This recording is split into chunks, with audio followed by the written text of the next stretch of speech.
Now, I realize that Microsoft Word isn't generally considered a multimedia application, especially since it's marketed as word processing software, but it does have a number of features that allow you to do neat things with your text, insert images or sounds, that sort of thing. The problem is, the process for doing so, is rarely obvious. For example, let's say we wanted to take a set of text and tilt it. After about 45 minutes of digging through forum posts on Google, I did finally manage to figure out how this is done.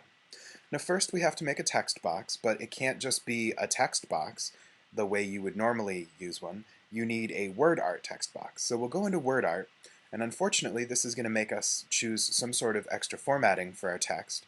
So we'll go with this because we can, and we'll give it some text,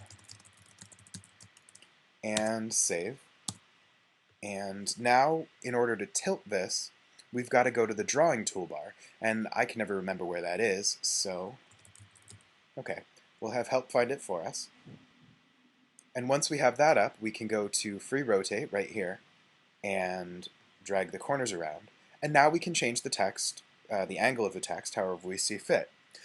And now you know how this is done now, and it might not seem like it's very hard, but it is counterintuitive, and the documentation is really useless. Let's say we search for tilt text, and we get nothing. So what if we search for rotate text, and we get nothing? So you have to ask yourself what other options that you think should be pretty straightforward might be buried in submenus or obscure toolbars.